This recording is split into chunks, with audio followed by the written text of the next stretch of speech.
Scotty, how are you doing today? Good, how are you doing? I'm doing good, thanks for asking. Do you have any exciting plans to look forward to this weekend or later today? Just hanging out. Awesome, love to hear that you're taking some time for yourself. My name is Leslie and I'm an occupational therapy student, and today we're going to be having a conversation to help you reach your healthiest, most fulfilled self so that you can work through any barriers you have in reaching your goals. Is it okay if I record this session today? Yep. All right, awesome. Thank you for allowing me to record. So to start off this session, I'm going to have you get rid of any negative or heavy thoughts that you may have right now. So I'm going to give you this piece of paper, and I'm going to have you write down any thoughts or representative words or symbols you may have that are feeling heavy or negative, okay? Okay. How long should this be? You can do like between 3 to 5, just like words or symbols of anything that feels heavy on your mind right now.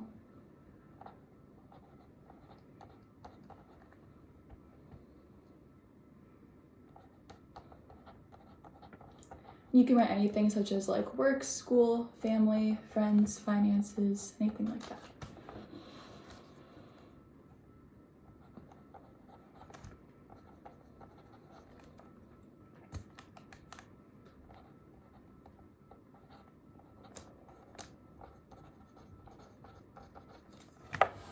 All right, so once again, I'm gonna have you fold that piece of paper up and we're gonna put it in this container and then close it to symbolize that we're not in denial or ignoring that these thoughts exist, but we're gonna set them aside for this conversation to make sure that we can optimize our goals that we're setting for ourselves. Okay.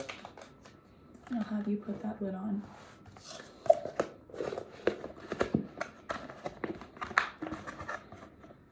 Thank you, I'll set that to the side.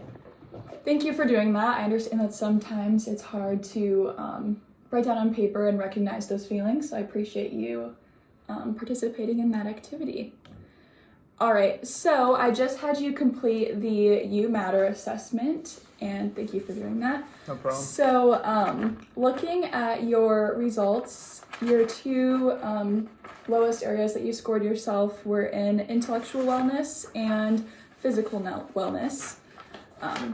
So considering that, what would you like to work on today or outside of this as well? Intellectual wellness. Intellectual wellness. Okay, so for intellectual wellness, let's look back. You rated yourself a 22 overall score. Is there any reason why you didn't rate yourself lower than that? Why'd you give yourself the score you did? There's times where it's easy to maybe not push the limit on your intellectual well-being, and kind of easy to ignore times where I could be stimulating myself mentally. I'm on TikTok or social media platforms. Yeah. So I could probably make better use of my time there. Yeah, thank you for sharing that. Would you say that scrolling through those social media apps is limiting you from engaging in other activities throughout your day? It definitely takes time out of my day that I could use there. Yeah. Are there certain activities that you would like to increase your engagement in? Reading or researching studies. Yeah. That's a great example. Do you think you are capable of making that change?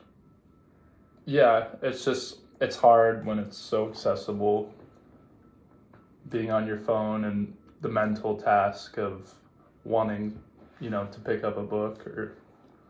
Yeah, easier to grasp, and other things take a little more push and motivation to get to than the accessibility of your phone. I totally understand that, and I appreciate you sharing that with me. I'm gonna get into some more questions that talk about applying those concepts to our everyday life. Okay. Are there any parts of your intellectual wellness that can become stressful at times? Kind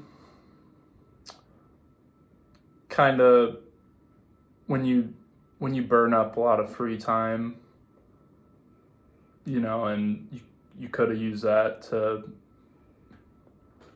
your intellectual wellness, just as reading or more productive activities, and then it stresses you out when you have missed your opportunities to do that. Right. So I hear that you're wanting to make a shift from spending time maybe on your phone at night to doing different activities that can help enhance your overall, not only intellectual wellness, but overall wellness. Do you see any barriers to making this change in the future, things that would limit you from doing that? No, I actually see opportunity as in going back to school, or only thing that may challenge that is work schedule or work-life balance. Right. But no. Right, so besides working your job, you see that you are able and capable of making that change by yourself. Yeah. That's great that you identified that. What are some things that have worked in the past when making changes?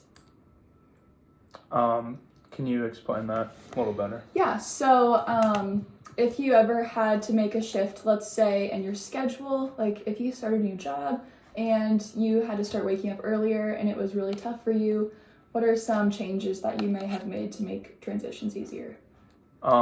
Sleep schedule changes and building a routine around maybe what your change requires, and keeping something to ground you as well, like getting a coffee in the morning when I have to wake up earlier, or Yeah. maybe giving some extra cool down time before bed. Yeah, so those are things that have worked in the past. What are some of those things that you could apply to your change of shifting from phone time at night to doing other activities, do you think? I could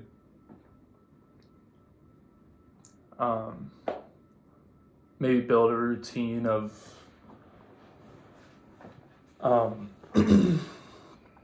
rather than picking my phone up and doom scrolling or resorting to that, I could build a routine around reading a book or something maybe more productive when I'm feeling anxious or... Yeah. So, and sometimes I understand that when you are making this change, we have some days where we end up not being as productive as we would like to and falling back into our old habits. So when situations like that happens, could you identify some things that you can and can't control? I'll give an example of, let's say you're trying to limit your phone time and you end up being on your phone all night because you were on a conference call for work. That was out of your control, but was something you could control for that situation. Maybe muting notifications, or just deciding not to respond to family group chats or... Yeah, that's a great strategy. I like how you identified that, and while some things are mandatory, there's other things that you can control, and that can help manage not only your intellectual wellness, but overall wellness. That was great. And my last question for this section is, what are your overall biggest priorities? And this can go outside of the intellectual wellness category as well. Just in your overall wellness, what do you prioritize or value right now, currently? I value free time and time spent with friends, value learning new things, getting better at skills I have already, financial goals. Yeah, thanks for identifying those. How are you going, or how do you picture seeing those values within your change that you're wanting to see? I've kind of haven't checked the stock market as much as I should. Maybe just instead of social media, I could be identifying stock, Financial information and other things. Yeah. Yes. Yeah. Hey, thanks for sharing that. So, considering the changes that you want to make, what are some additional information that you will need to make those changes or things you might need to let go of?